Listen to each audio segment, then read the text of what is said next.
In today's real-world camera review, we're taking Nikon's D750 Enthusiast full-frame DSLR to the Museum of Flight in Seattle. And that's the first Boeing swept-wing multi-jet aircraft that led directly to the creation of the 707, which was the first Boeing jet airliner. As well as being one of my favourite places in the city, the museum also happens to have a wide variety of shooting situations all in one location. Low light, bright sunlit halls, and a working airfield right on the doorstep. With me is Rishi Sanyal, my co-worker at DP Review and one of the biggest camera nerds the world has ever known. So Rishi, you're at the Museum of Flight today in Seattle. We've got the Nikon D750. What are we going to check out? Well, what's really great about it is its image sensor is great, so it gives you really good image quality in a variety of situations, and it's got a lot of features that actually make it an option for pros. It's borrowing the AF system from the D4S, the D810, so it has the advanced tracking capabilities and autofocus performance of those cameras. And it's also really lightweight. And so if you're a professional holding a camera all day, a wedding shooter, you will appreciate the lightweight feel, but the professional features of the camera. So we've got several situations set up here. We've got some low light galleries, we've got some bright light galleries. We might go outside later on. Great, I think we've also got an off-camera flash setup we want to do as well with it to show the off-camera flash triggering and see what the camera can do. And the other thing is, we all know, Barney, you're a little bit of a plane nerd here, so I think we should have fun here. Yeah, that's true, that's true. I do love planes and cameras. So if we can get bacon-wrapped shrimp into this somehow, then I'll be completely happy. The Nikon D750 is a 24 megapixel full-frame DSLR aimed at enthusiasts and semi-professional photographers. The D750 borrows a lot of its core features from Nikon's professional D810 and D4S. That includes a 51-point AF system with 3D tracking and a 1080 60p movie mode. A tilting rear LCD screen also makes the D750 more versatile when it comes to shooting from high or low angles, and of course for video. So we're in one of the two personal courage wings here at the Museum of Flight. This is the World War I gallery here right now. So what are we going to do with the camera? Well, it's pretty dim in here, so it's a good place to test out the high ISO capabilities of this camera. We're at ISO 16,000 right now at f8, and it's still holding up pretty well. The light inside the museum's personal courage galleries is very low, but even here, the D750's AF system is not struggling to lock on. Rated down to -3 EV, the D750's AF is actually better in poor light than the D810 and D4S. This is a major selling point for anyone who routinely shoots in dim conditions. In common with other high-end Nikon DSLRs, the D750 allows one-click image magnification in playback mode using the OK button on the camera's rear. The RGB histogram display is also very handy and tells Rishi whether any of the 3 color channels are clipped. Usefully, this feature is also available when the image is magnified, allowing you to check channel clipping across any area of a photograph. After getting a few shots of the Sopwith pup hanging from the ceiling, Rishi wanted to include me in the composition, which meant selecting a small enough aperture to keep me and the airplane in the background sharp. This pushed the D750's ISO sensitivity right up to ISO 51200, and using off-center AF points is a real test of the system's ability to focus. What you can see here is that we're using the off-center AF points, including that one right there, to basically focus on Barney's eye. Even the off-center ones, they all focus down to UV -3. They hold up pretty well. So this is a downed plane, It is a downed German aircraft, yes. They lost in the end. It's very low light, and what we're going to do is we're going to put some flashes around it to sort of fill in the light and give it a nice sort of, quite dynamic hopefully, but not entirely uniform light. We're going to use off-camera flashes and we're going to trigger them wirelessly from the camera. We're zooming the heads all the way in to 200 millimeters. What sort of ISO are you at here, Rishi? 3200. Okay. Okay, now we're getting a little better balanced lighting. All right. The ability to wirelessly trigger multiple strobes using the D750's built-in flash is a real strength of this camera. Here, we're not only shaping the light using 3 off-camera flashes, but colouring it too, using gel filters. With the built-in flash acting as a trigger, Rishi can place our off-camera flashes into manual or automatic metering modes as he pleases. What we're doing here is fairly extreme, but it demonstrates the versatility of Nikon's creative lighting system. Oh, there we go. Yeah, is that working? Yeah, we got all sorts of colors going off. We're finally challenging the AF. With our flash test complete, we moved into the museum's main gallery, which consists of many airplanes displayed on the floor of the hall and suspended from the ceiling. On this bright sunny morning, there's a risk that shooting upwards at the planes hanging from the roof will result in severe underexposure and silhouetting. We are hoping that this will be a really good test of the D750's metering system and the dynamic range of the sensor. What this camera has is a new metering mode called highlight weighted metering, and that will help us because it'll weight the exposure so as to not blow out the bright highlights behind the airplanes. So how are we going to get the shadows up if we do that? So there are two ways to deal with that. One is put ADL on as high as it can go, extra high. But the other really nice feature is flat profile mode. And that's a video. They put it in. Nikon put it in this camera for videographers. yes, I think videographers will be using it quite a bit to grade their footage. But it actually works out well for still photographers too. If you want a nice straight out of camera JPEG that looks good.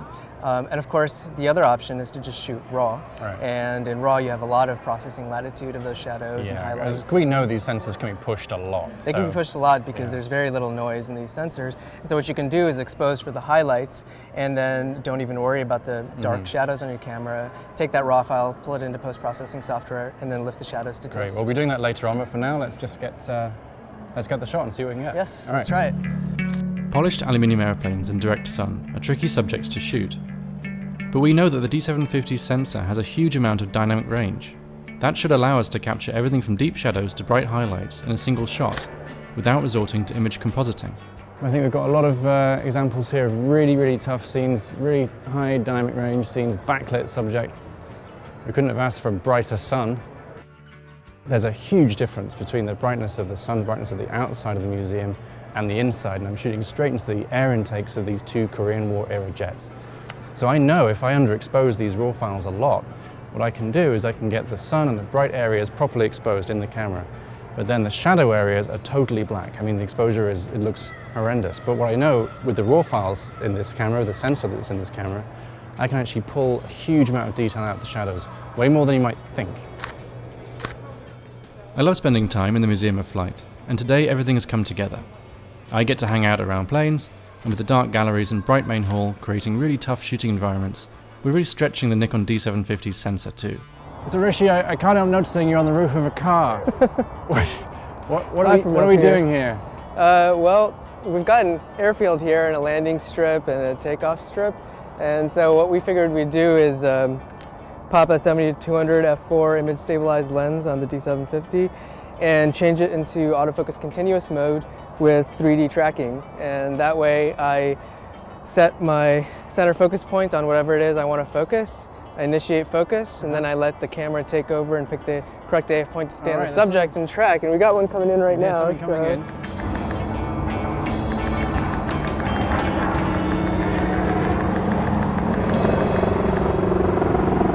Cool. Stayed on the plane. This is a Boeing 737-900ER. I think it's brand new. It's very loud. That is so shiny and new. That's the Dreamliner 7879. That's the new version of the Dreamliner. It's still undergoing flight testing, I think. Oh, that's very special. Do you have like a favorite plane? It's something that I do have a favorite plane, and it's right here. It's the 747. It's the first ever jumbo jet. And the reason we're here today is I've worked with the museum on the restoration of this plane. It's parked right up there. It's just the most amazing thing to see. It's huge. Where did you develop this? I'm going to call it a fetish, man, because that's what it is. My airplane fetish? Yes. I was raised, there's an airfield near me, and there were planes coming over all the time. And I know when I used to go walking in the Dales, which is like the hills around where I'm from in the countryside, there were lots of really fast-moving military jets used to come through there. And even when I was really young, I was fascinated by them. But I don't know. I just think it's magical that things as big as that Dreamliner that we saw can like go from on the ground, not moving at all, to being 7 miles up. Okay, Rishi, I'm happy because I spent a day geeking out over airplanes. Yeah, you're a plane nerd. What did we get from the D750 today?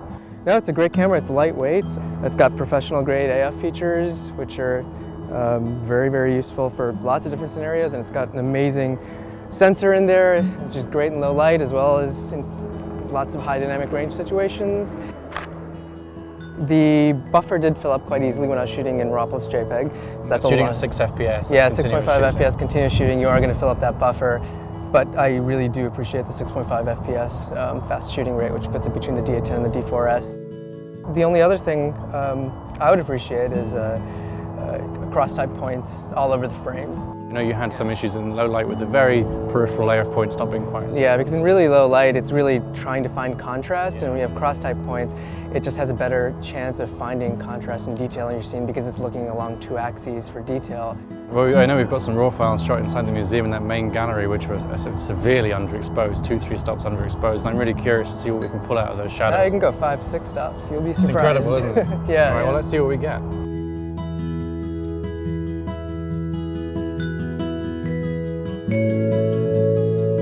Right, Rishi, we spent a really fun morning at Museum of Flight. Yeah, you got to look at planes. I got to look at lots of planes. I got to play with the camera. It's So great. we were both happy. This is the first shot you took, I think, when we turned up. Yeah, and this was taken at a pretty high ISOs, 10,000. Of course, we're not really stressing the system because nothing's moving, but it performed admirably. And f7.1 for sharpness, you know, handheld at ISO 10,000. I'd be happy with that. yeah, me too. What do you want to do for this shot? Just talk me So here I wanted to get both you and the airplane in focus. So I stopped down to f8 here, and I went to about 1/30th of a second shutter speed because I felt comfortable hand-holding that. And so the ISO here just hiked up to 51,200. All right, so after we shot the aircraft hanging from the ceiling, you got the picture of me, we moved on and we found I think the lowest light situation in the entire museum, which is this setup diorama here they have of a crashed aircraft. This was really, really dark. And I was focusing over here, and this was stressing the AF system quite a bit. Well, this is the only situation we actually had when we did manage to stress the AF system, wasn't it? The light was just on the cusp of being too low. Yeah, I could barely see this detail here, and the camera, you know, it was able to focus. It maybe hunted once or twice, but it was able to lock focus. Nikon has a very good CLS, creative lighting system, so you can trigger off-camera flashes using the on-camera flash right here. So we had 3 strobes, and we figured just for fun we'd add a little blue light here, some red light here, simulate like a fire, and a little spotlight here on the wing. We're still hand-holding, there's no tripod, we're still shooting at ISO, I think 3200 for this. But the shot without any of the flashes on at all, we're at ISO 12,800 and upwards just to get an image. Yeah, and what's great about this is right in camera you can control the different flash groups, just assign different flashes to different flash groups and then give them different exposure compensations, used through the lens metering, so the flashes actually are using the camera's metering. Great thing was it just, you know, it took me 5-10 minutes to learn it because it's so simple. Yeah. You don't need any external attachments and, you know, screwing on attachment to every single one of your flashes and your camera and everything. It just works out of the box because of the optical trigger. And the menu system for the flash is really nice too because you can control different groups and assign different exposures to the different flashes, manual through the lens, everything. All right, so after we did the flash shot in the really low light areas of the museum, we moved into the big gallery, the main gallery.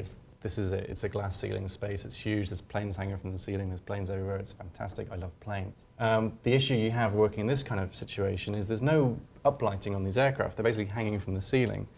I wanted some of the color in the sky. I'm a big fan of sunbursts, so I wanted a little bit of a sunburst there without that thing blowing to white. And so I just turned the camera into highlight metering mode, which is something new that Nikon's offering on the D810 and the D750, which basically uses its metering system, which pretty much covers the entire scene in relatively high resolution, so it can meter the scene and figure out what exposure it needs to save the highlights. And that's why it's called highlight weighted metering. The problem with this is that stuff in shadows just goes completely dark. Yeah, right? you can't Which is use what you this. see here. Right.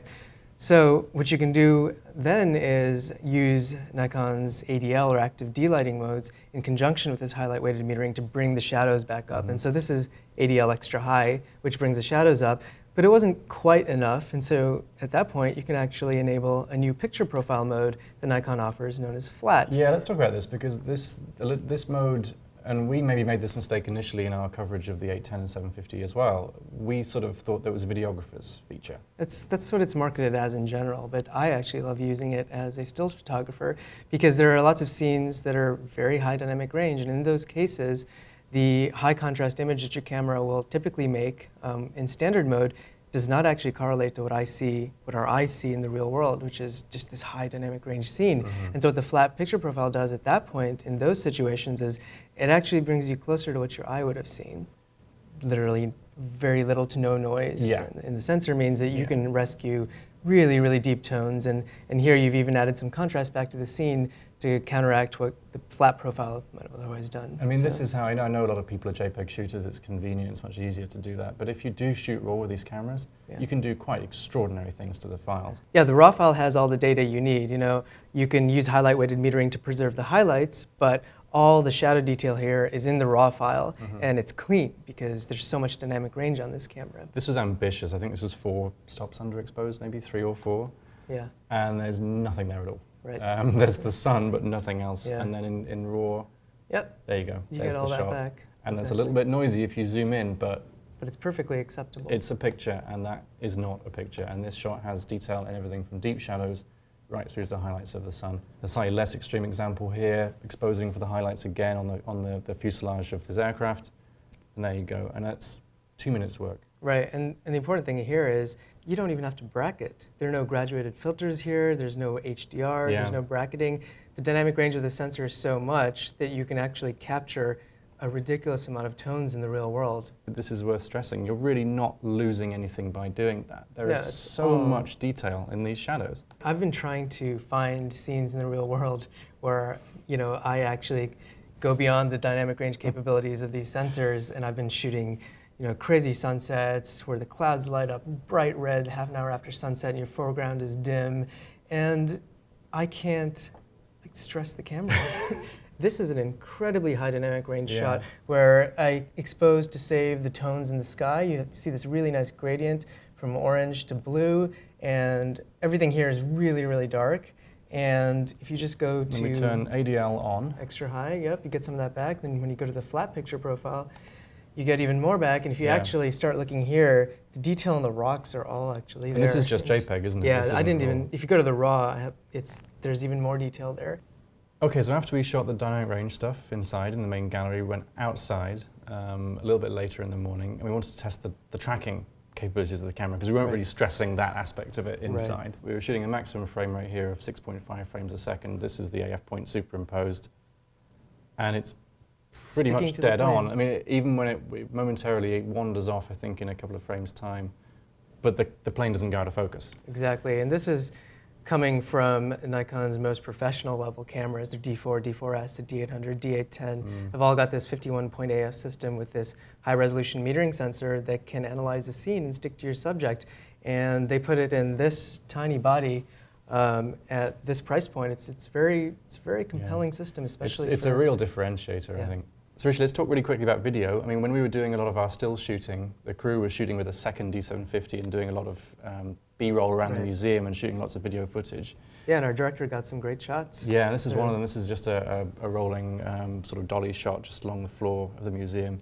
This is ISO 1000, flat picture profile for the full dynamic range. Yeah, so you can grade it later and get all that dynamic range. So this might look a little bit flat, a little bit contrastless, but that's the point. Right, exactly. It just gives you latitude and grading afterwards. Yeah, but certainly the film crew's take on this camera is it's up there with the best of the DSLRs in terms of its right, because it's got the advantage of having a full frame sensor and the noise performance it brings, and then the flat picture profile allows you to get a lot of the dynamic range into that video footage, and so it's nice very clean versatile. blacks as well. There's almost no noise in the shadows down here. Exactly.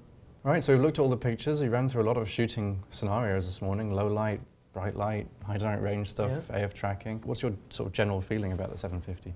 Well, it's amazing what they packed into this guy. It's got an industry-leading sensor that has incredible raw dynamic range. The ISO performance is great. The incredible ability to pull shadows and shoot for highlights with the highlight-weighted metering. The AF tracking is fantastic. We should stress something here is that we're talking about this AF system. This really is among the best that we've ever seen. It's better than anything else out there. It really is. It's industry-leading. Nikon has iterated the system for a very long time, and it's gotten to the point where you can trust it. Yeah. I think we're both pretty impressed with the D750. I think it's the amount of professional features and the industry-leading sensor and the small lightweight body make it quite versatile for lots of different photographic scenarios, and makes it literally almost peerless. Fantastic. Well, thanks, Richard. This has been fun. Thank you, Barney.